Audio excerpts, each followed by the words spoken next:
I'm going to make a really bold statement.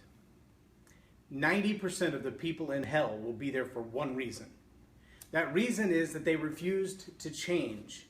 Because changing means first admitting that you were wrong.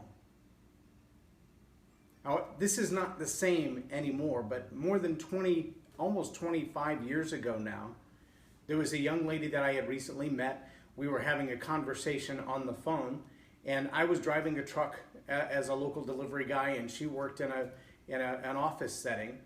And when you would call the phone and she would answer, she was almost snarky, just like, "What? Hello? What do you want?" Now, these were before the days of caller ID, so I know it wasn't just the way she was treating me. It was just her very shy demeanor interacting with people on a regular basis that she didn't really know anything about. And so there was the stress of the job and all the other things that affected what was going on around her, and being a single mom and having a stressful life. And a lot of that carried over in her voice. So she would answer the phone to a random stranger, whether it was somebody who needed her help or a boss or a business competitor, it didn't matter.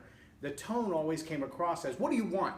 She didn't use those words, but the sound of her voice depicted all of the things going on in her own life. And she was so focused on what was going on in her life that her tone of voice, her reaction to people that called, sounded like an interruption. "What do you want?" "Hello, thank you." And so that prompted me to say to her, you're in a forward-facing position. You face the public constantly, and your whole organization their success depends on the likability of the relationship between you answering the phone on the first call and everybody else that's out there. All of these people are calling in, whether they want to donate money or donate time or they need your services. Their first interaction with your whole organization is the way you answer the phone. And I don't care if you have to fake it. I don't care if you have to put a mouthful of honey in just before you answer the phone, but you've got to have a sweet sounding voice the minute you answer. And she screamed at me, "I don't have to change," and hung up the phone on me. That conversation came up several times over the course of years.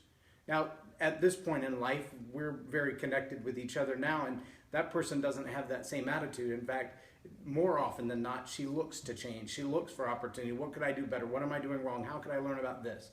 And those are good things. But, that's not the norm. There are a lot of people who get so wrapped up in their selfishness, in their focus, in their what's going on in my life. I have a flat tire. That their own personal drama comes to work with them. Their own personal drama ekes into their relationship with others. Their own personal drama pours over into the life of other people, and sometimes to the point of calamity. They can't just have a bad day themselves. They have to make sure that everyone around them is having a bad day. Whether it's the waterworks of tears that constantly go on, or it's but you don't know what they did to me, but you don't know what they did to me here, you don't know what they did to me here, and can you believe they did this to me there? But I have those days of drama myself. I have those days where nothing seems to go right. Yesterday was a good example. It just started off in the first couple of hours all jacked up. We were supposed to have an appointment at the doctor's office for my son to get his toe looked at. We show up at the doctor's office and the lady says, "We don't even have you on the list." I'm like, great, so now I'm going to be late for work. He's going to have unexcused absence from school because we've taken time to come here and you don't even have an appointment on the books. We have it on our books. Do you think I just randomly show up at doctor's offices? So we work through this process. She finally says, "Well, I'll fit you in." I'm thinking, fit me into what? There's nobody else in the office. Well, apparently the doctor was a little late. So we waited and we waited and we waited. 45 minutes after I was supposed to be at work, she hands us back the sheet that says, "Your insurance company is going to cover 100%. Yay! But you're still going to owe $250 for each of these 4 or 5 procedures that we're probably going to do today." I'm like, "Well, which ones are you going to do? I mean, I've got a little bit of budget, but I don't have $1,200 to be spending today. That's why we pay for insurance." So this kind of goes back and forth. Well, it finally comes down to it. They're not going to tell me how much I'm going to spend. I just have to commit to pay it. And it could be anywhere from $275 on the minimum to $1,250 on the maximum. And there's no way I'm going to know until I'm on the hook for that amount of money.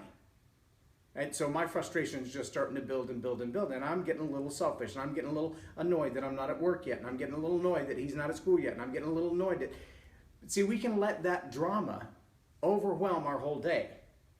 Or we can let that drama settle down and find the peace to say, I need the peace that passes all understanding. I need God to take control of this. And however he's going to take control of it, I'm fine with it because I trust him. But here's what I know. There are people who, even in their Christian life, the message they feel like God's called them to live out, they want to make it a platform. They want to become known for their problem. They want to become known for their drama and not for the solution. So I told you we were going to work this week on an idea of moving from unknown to unstoppable, from invisible to invincible. And I see us in that journey as believers, especially believers who've been called to communicate to others, which we all are. It's not just those on the platform, those on TV, those on the video screen. We are all called to bring the gospel. We're told, be ready in season and out of season to give a reason for the hope that you have.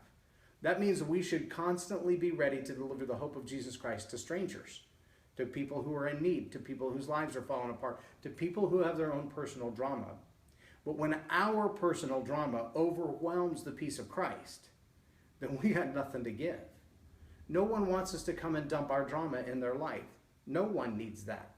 No one wants that. And if we're believers, what we should be sharing with others is hope and peace and love and joy and not drama.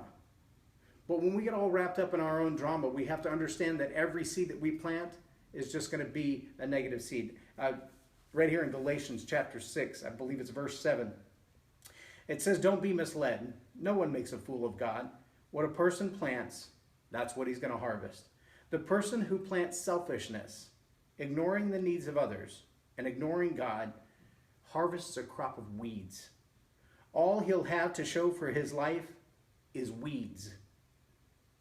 But the one who plants in response to God, letting God's Spirit do the growth work in him, harvests a crop of real life, eternal life. I want you to think about that for a minute. When there are people around you in need, and you face their needs with your drama rather than facing their needs with your answer, if you haven't found the solution to the drama that you have, you're not ready to share that with a lot of other people. There are many people that I've encountered who would say to me as a communications coach, help me write a speech that sells. And I would ask them the question, what is the problem that your solution solves? Number one. And number two, does that solution work for everyone, everywhere, every time?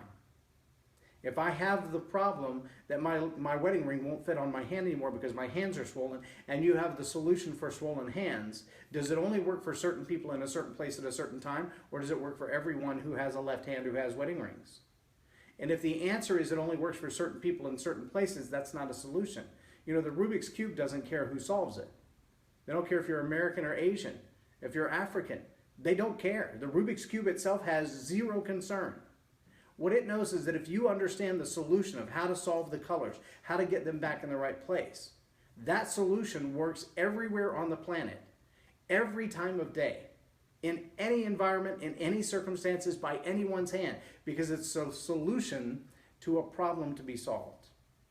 God's solution for our sinfulness is salvation, and that's salvation through the cross. And when Christ died on the cross, he paid the price for all of us. That solution works for every human, in every season, at every place on the planet, at any time of any day, of any decade, of any century, of any millennium. Because that price was once for all. We should offer solutions like that. If we have found a way to overcome a certain type of addiction, if we have found a way to break through a certain type of attitude, if we have found hope for others to follow in the footsteps that we've walked, we shouldn't be delivering to them our drama. We should be delivering to them a solution. Don't give to them the idea without the actual steps to get there. So when we talk about moving from the unknown to the unstoppable, one step in that journey, one of the first steps in that journey is to build a platform. But that platform cannot be a selfish platform. And there are many, many people who are sitting in the back of the class going, oh, me, me, me, me, me, me. I want to be on the stage. I want to be in the front. I want to be the important one. I want to be the one delivering the video. But when you listen to their solution won't work for anybody but them. Which means they found a temporary Band-Aid for the problem that they have. They found a salve, if you will, for their drama. They haven't found a solution that works for everyone. So my challenge to you is this: when you look at these passages, when you think about what God's calling you to do, to grow up into invincibility, to unstoppable, what is it that you have faced, that God has brought you through, so that you could deliver others. It's not about you. God didn't allow you to go through the challenges of your life so that you could live through your drama. That was part of the process. Be thankful for that. Be grateful for that. Declare his holiness for that. But he did that not just for his relationship with you, but so that you could pass that on to others. So that that solution, when it's worked out, would be valid for everyone else. I want to read another passage for you from Galatians 5. It says, "My counsel is this: live freely, animated and motivated by God's Spirit. Then you won't feed the compulsions of selfishness. For there is a root of sinful self-interest in us that is at odds with the free spirit." Listen to that again. There is a root of self-interest in us that is at odds with the free spirit. Just as the free spirit is incompatible with selfishness, these two ways of life are antithetical. So you cannot live at times one way and at times according to another way, according to how you feel on any given day. Why don't you choose to be led by the Spirit and so escape the erratic compulsions of a law-dominated existence? How many of us deal in that daily drama? And every day that drama comes up, and we kind of carry some over from the last day. And some people get in a wallowing of self-pity that they just stay in for days, weeks, months, years at a time. A whole season of life is wasted on self-pity. But I wanted this, and I didn't get it. And I had that, but then I lost it. And I'm not going to get this because of this reason. And all of those excuses and all of those bickerings inside us. James says you want these things, you lust after these things that are not yours to have. And where does all this sin come from? It comes from fighting for things that weren't yours to have. I remember as a kid that there were people around me who had nicer toys. And I remember having friends who were just like me. They were more broke than they were wealthy. And I remember them stealing the toys. I remember one little kid across the alley from us had this big gas tanker truck. And we lived in Oklahoma, so it was the oil fields. And we saw these big tanker trucks everywhere. And I don't know what his parents paid for it, probably 20 or 30 bucks. He sold it to me for $1. And I was ecstatic. I had that truck, and I would play in the dirt with it for days and days and days. And finally, his dad came to me and said, "Why did you steal the truck?" And I said, "I didn't steal it." He said, "You must have stolen the truck because you have it and my son doesn't have it anymore." I said, "No, I bought it from him." And he could not believe that his son was willing to sell it for $1. But in my mind, that was a legitimate exercise. But it could have been that I just took the truck because I wanted it and it bullied it and took it away from him. And that's kind of the way we behave as adults, isn't it? Well, I like that car, I'm going to go get that car. Never mind the fact that it's going to absolutely upset my financial well-being. It's going to destroy my ability to pay the bills that I'm supposed to pay because I want that car. I remember when my now grown daughter she was an older teenager. She was taking a new job and they told her she had to have a particular pair of black shoes for the job. And so we went to the shoe store and there were probably 400 pairs of black tennis shoes. But it was nothing doing that she couldn't have just any black tennis shoes to wear to work for 8 hours. She had to have these one pair of shoes. And as I looked at all the shoes, they were easily the most expensive in the store. They were $140 to wear to a restaurant, to work in the grease and the dirt. And I was like, no, I'm not paying that much money for a pair of shoes. And when she started to cry, I just looked at her. I said, "Are you kidding? I thought we were over this. I thought you had grown up past this point." We all have that moment. We all want that house or want that job or want that car. And we allow our self-drama, our selfishness, our root of sinful self-interest that's in all of us. We all do it. At every level, we all do it. Look at our government. We have people who run our government and work in different places in the government who use the leverage of being in government to get what they want. It's not about the people. It's not about who they serve. It's about what they want. I'm telling you, if you want to move from unknown to unstoppable, from invisible to invincible, somewhere along the way, you've got to lay down the idea that I'm on this journey to make me known.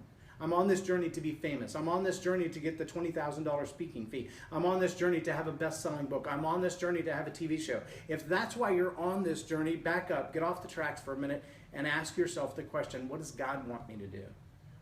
What is this free-spirited life that motivates me and animates me to do what God's called me to do? Now, it may be that God's called you to be on the 700 Club. It may be that God's called you to be a well-known celebrity, or to act in Hollywood, or to write a best-selling novel, to write the next Harry Potter, only from a Christian perspective. Maybe that's the case. But God won't do that if you're operating in purely selfishness. If you look at books like Frank Peretti's This Present Darkness, incredible book, incredible book. It changed the way I look at Christianity. It changed the way I look at spiritual warfare. And it's probably the first book over 200 pages that I've read cover to cover. It was the first. It wasn't the last, but it was the first. Very, very motivating book. I don't think Frank Peretti sat down and said, I want to be a best-selling author and I'm writing this book just so I can get rich. I think he wrote the book saying, I feel like God's given me an understanding of something that a lot of people don't understand. And I feel obligated to take that understanding and push it out to the world so that everyone can hear it, so that everyone can understand it, so that everyone can be a part of this spiritual warfare. I want to equip the saints for the work of the kingdom. That's a powerful calling. Is that your calling? To write a book, to launch a video series, to stand on a stage and speak, to travel around the world and tell people, to go into the mission field and pray for the sick or deliver backpacks? Whatever that calling is, that's what you should be about the business of.